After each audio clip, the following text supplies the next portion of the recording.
Ketika dia dibebaskan, dalam artian ditangguhkan, yang dia ditangkap di Palembang, dia kirim saya 100 juta ucapan terima kasih. Tanya dia.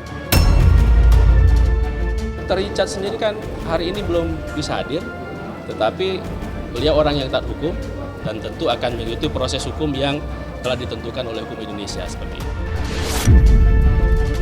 Itu yang suka berkebut-kebut sekarang berkawan. Terserah. Ini sekarang ini kalau mereka mau, harusnya Richard Lee pakai 2 pengacara itu. Ya kan? Betul. Benar nggak Pak Rusdi? Siap, betul. Pimpinan Siap. tim hukum penanganan administrasinya ini Pak Rusdi, sekretarisnya Bung Binto, dan koordinator tim utama adalah Bung Leo Sumorang. Gue lihat nanti wakil ketua, dibantu oleh tim-tim yang lain di sini. Nih ada Bung Banuan, Hasibuan. Apa yang mau saya katakan? Tampil kau Hotman, baru seru persoalan gugatan ini. Kan enak. Kalau kalian mau bersatu. Emang saya berteman dengan Bang Hotman nggak boleh, Bang? Ya, Saya mau punya bisnis dengan Bang Hotman nggak boleh. Sebenarnya banyak banget ya, kita sebenarnya dari kemarin komunikasi berteman. Cuma kita jaga perasaan orang ya, Bang, ya, sempat ya. Kita nggak tampil. Saya ngelihat Abang itu sebenarnya baik banget loh sebenarnya. Abang Hotman ini berusaha jaga perasaan orang. Abang Hotman ini berusaha jaga perasaan Abang satunya lagi. Jaga perasaan si Rasman. Iya. Kasus dugaan pemutusan kontrak secara sepihak yang diduga dilakukan oleh Dr. Richard Lee kepada Rasman Arif Nasution kini telah bergulir ke persidangan perdana yang terlaksana di Pengadilan Negeri Jakarta Pusat. Hanya dihadiri oleh pihak Rasman, kini sebuah hal yang sempat tak terungkap pun diumbar oleh sang pengacara. Dan hal yang dimaksud ialah mengenai dirinya yang mengaku sempat menerima uang senilai 100 juta rupiah secara cuma-cuma dari Dr. Richard Lee sebagai tanda terima kasih kepada dirinya. Dengan adanya pengakuan itu, Rasman pun turut meminta agar sang dokter kecantikan tidak memutarbalikkan fakta di saat kasus yang tengah bergulir. Lantas, kira-kira apa yang akan terjadi selanjutnya? Dengan adanya kasus yang saat ini melibatkan lawyer dengan mantan kliennya antara Rasman Arif Nasution dengan Dr. Richard Lee, kini nampaknya memunculkan sebuah permasalahan yang kian rumit usai Dr. Richard baru-baru ini menunjukkan keakrabannya dengan Hotman Paris yang merupakan musuh dari Rasman Arif Nasution. Sempat akui merasa tidak nyaman usai bekerja sama dengan Rasman Arif Nasution. Seperti inilah lanjutan perseteruan yang terjadi antara Dr. Richard dengan Rasman yang kini saling adu kuat. Saksikan selengkapnya hanya di Cumi Camp In-Depth berikut ini. Hai Cumi Lovers, bersama Cumi Camp In-Depth kami sajikan kabar lengkap, mendalam dan akurat dari narasumber terpercaya. Dan jangan lupa untuk like, subscribe, dan juga share channel YouTube ini.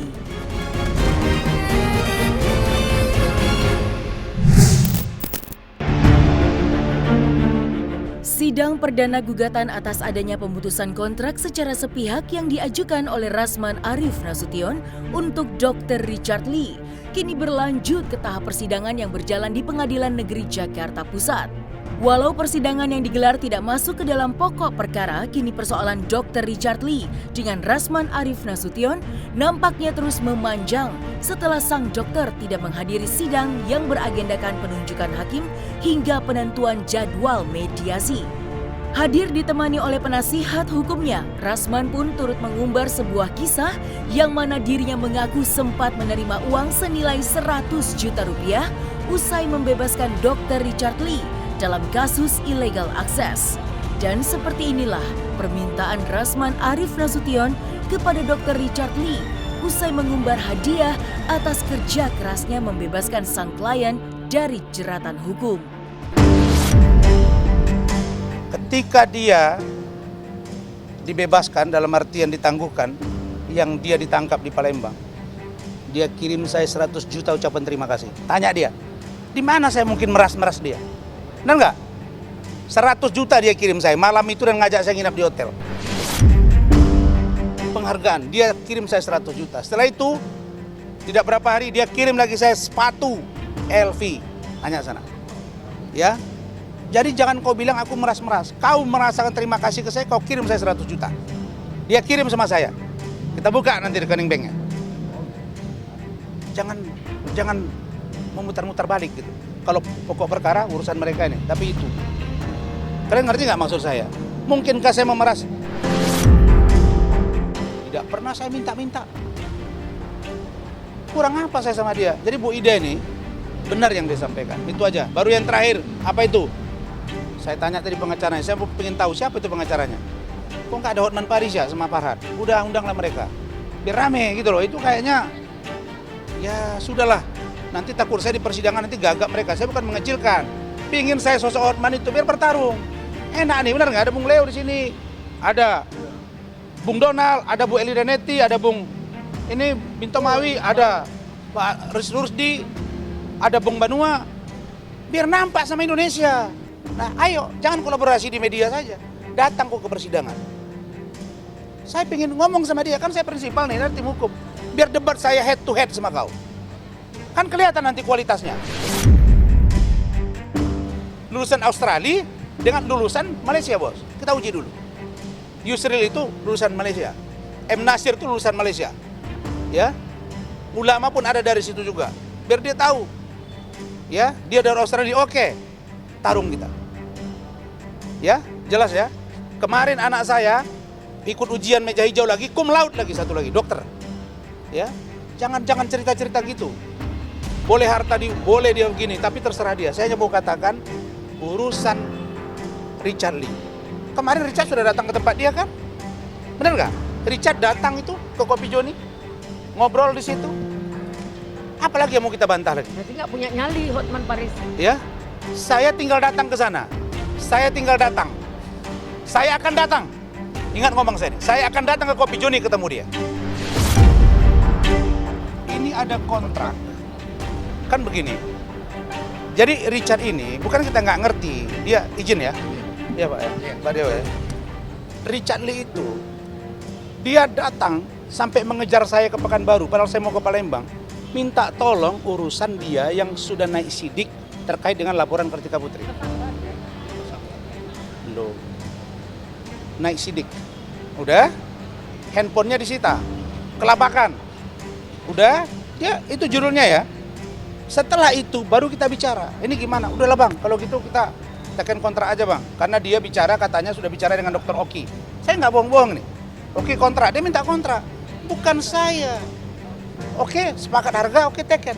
Nah pertanyaannya, kalau dia memutus kontrak, urusan Kartika Putri dengan illegal access, terus kira-kira menurut kalian nasib dari kontrak perusahaan yang 10 tahun ini berlangsung apa enggak? Pasti enggak lah. Nah jadi pertanyaan sama saya justru, jaksa yang tadinya sudah akan memproses P21 sekarang kok terbengkalai. Mereka yang minta pokok perkaranya mana? Kan illegal access yang tersangka. Terus diajukan. Padahal sudah mau P21 tahap 2. Saya sudah ketemu dengan jaksa namanya Edi. Tolong kalian tanya itu di Kejati. Kemudian dilemparkan lagi setelah dia keluar tak ditangguhkan yang kedua. Lalu kemudian pihak Kejaksaan Tinggi minta bagaimana dengan pokok perkara Kartika Putri? Digelarlah oleh Polda Metro. Terakhir jadi tersangka juga, dikirim. Mereka minta gelar ke Mabes. Digelar, dua-dua TSK tetap jalan. Kok sekarang macet itu Kejaksaan Tinggi sama Kejaksaan DKI? Bagaimana berikutnya? Kan ada ormas, ada organisasi, ada orang lain. Kan bisa saja. Ya saya berharaplah ada organisasi yang peduli dengan ini supaya persoalan ini cepat diungkap. Apalagi saya sudah serahkan kuasa juga terkait dengan perubatan intelektual. Pasti hukumnya. Kenapa seperti itu? Itu loh. Nah cuma yang saya mau bilang sama kalian, kalau dia bilang rasa debt collector Rasman, ngapain 100 juta sama saya? Kalau dia bilang saya ini rasa memeras dia, kenapa dia kirim sepatu sama saya? Hah? Kenapa saya diperkenalkannya ke tim-tim dia? Jadi kenapa saya ledakkan ini satu-satu bos, satu-satu. Maka saya bilang kita tuh bicara terukur. Ya, kalian tanya sama dia. Bagaimana logikanya? Bagaimana logikanya saya memeras rasa debt collector dia sementara dia kirim duit sama saya? 100 juta. Benar nggak Mi? Malam itu. Dan kita diajak nginap di mana? Hotel Mulia ya? Hah? Mulia kan? Ya, saking terima kasihnya dia ke saya. Kok dibilang saya debt collector? Ada yang mau ditambahkan? Bung, coba. Ini wakil ketua di bidang hukumnya nih. Tim kita ini begini. Saya bukan mau menyuruh mereka ini tampil ke media, bukan. Saya mau buktikan bahwa semua tim RAN itu dalam hal penanganan kasus ini ya, ini berbeda-beda lawyer. Maksudnya beda-beda lawyer law firm. Mereka ini orang-orang tangguh gitu. Sehingga saya minta mereka memberikan pendapat dan pikirannya.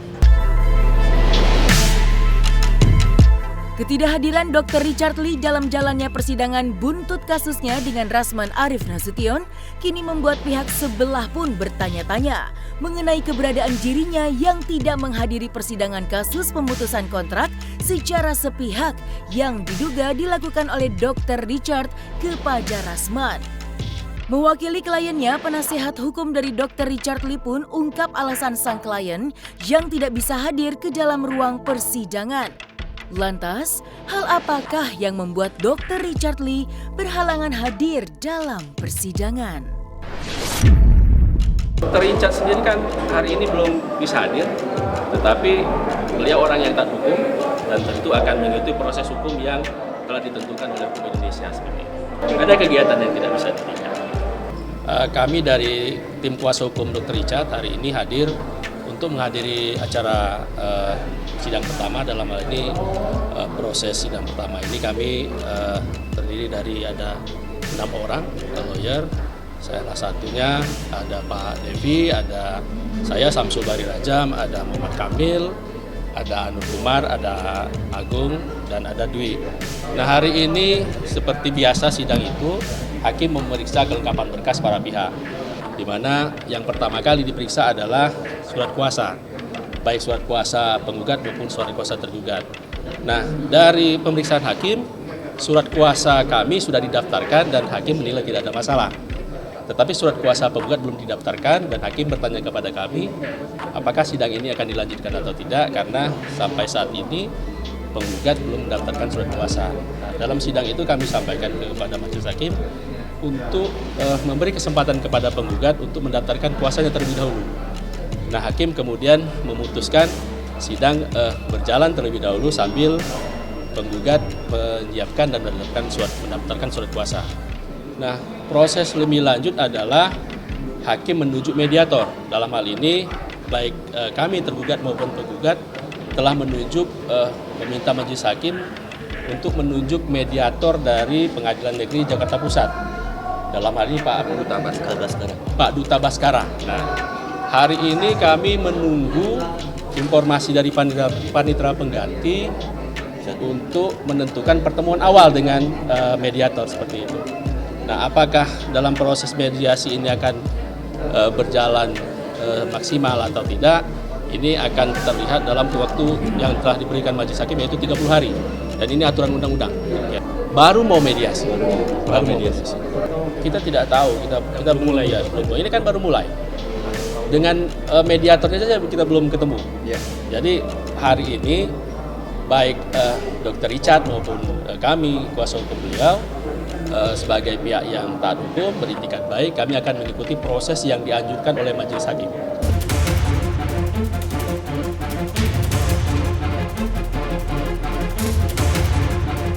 Pemutusan kontrak secara sepihak yang dilakukan oleh Dr. Richard Lee kepada Rasman Arif Nasution kini nampaknya membuat pengacara berdarah Batak itu semakin panas mendengar Dr. Richard Lee yang baru-baru ini mengungkapkan bahwa dirinya merasa tidak nyaman ketika memakai jasa Rasman Arif sebagai kuasa hukumnya. Dan dengan adanya perkataan tersebut, Rasman Arif Nasution pun ungkapkan hal ini sebagai bentuk kekesalannya. Itu yang suka berkebut sekarang berkawan. Tak serah. Ini sekarang ini kalau mereka mau, harusnya Richard Lee pakai 2 pengacara itu. Ya kan? Benar nggak Pak Rusdi? Siap, betul. Pimpinan tim hukum penanganan administrasinya ini Pak Rusdi, sekretarisnya Bung Binto, dan koordinator tim utama adalah Bung Leo Sumorang. Gue lihat nanti wakil ketua, dibantu oleh tim-tim yang lain di sini. Nih ada Bung Banuan, Hasibuan. Apa yang mau saya katakan? Tampil kau Hotman, datang kau Farhad, baru seru persoalan gugatan ini. Kan enak. Kalau kalian mau bersatu. Inilah salah satu musuhnya si Rasman. Ya, coba tanya deh sama dia deh. Ini penyebabnya jadi musuhan gua sama Rasman. Aduh. dituduh. Coba, kau jawab deh. Gimana? Ya, coba tanya sama dia. Saya itu juga bingung ya. Emang saya berteman dengan Bang Hotman nggak boleh, Bang? Ya, Saya mau punya bisnis dengan Bang Hotman nggak boleh. Sebenarnya banyak banget ya. Kita sebenarnya dari kemarin komunikasi berteman. Cuma kita jaga perasaan orang ya, Bang. Sempat ya. benar. Kita nggak tampil. Saya ngelihat abang itu sebenarnya baik banget loh sebenarnya. Abang Hotman ini berusaha jaga perasaan orang. Abang Hotman ini berusaha jaga perasaan abang satunya lagi. Jaga perasaan si Rasman. Iya, kita ketemu tuh sudah sering banget. Tapi sebenarnya- bicara bisnis. Sebenarnya nggak pernah kita post. Dia bukan klien saya. Aku mau beli saham dia. Coba cerita dong. Jadi dari awal kita itu ketemu, kita tuh ngomong mau bisnis. Abang nih telepon saya pada waktu itu, dia mau masuk ke grup saya, Ya, mau beli skincare. salah satu saham perusahaan saya. Cuma karena kita ngobrol, diposting, ya dikasih teaser, di sebelah sana kepanasan. Kebetulan kau baru main Satya kan? Iya, betul. Ah. Dia kepanasan, tapi saya lihat Abang Hotman ini baik banget. Dia jaga perasaan, nggak mau posting lagi, Benar. berusaha diredakan terlebih dahulu. Tapi tetap aja dia ribut, Bang. Benar. Kita kan nggak ngerti ya. Kita sudah berusaha ngalah, tapi tetap aja dia ribut ya.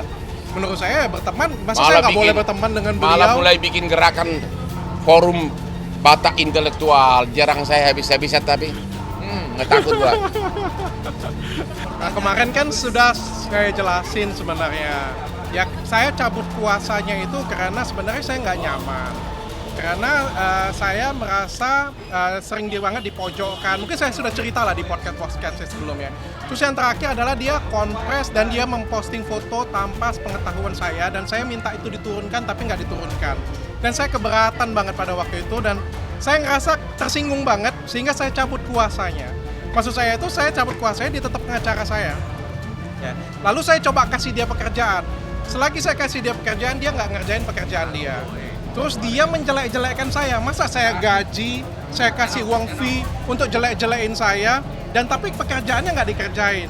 Akhirnya kita lakukan pemutusan hubungan kerja, dan itu kita lakukan resmi loh dengan bersurat sebenarnya. Dan ternyata yang protes seperti Anda banyak banget. Banyak banget. Setelah saya keluar, ternyata banyak banget yang ngikutin yang lain-lain. Ternyata yang lain tuh takut semuanya. Dan setelah saya buka suara, semuanya baru keluar. Dan Ya. ini titipan-titipan. Ini bahkan klien yang masih dengan dia ya. Semuanya ngomong apa? Dokter Richard, nanti kalau kau sudah menang katanya, kamu yakin ikutin semua jalan kau katanya. Sebenarnya kami juga pengen putus, cuma takut.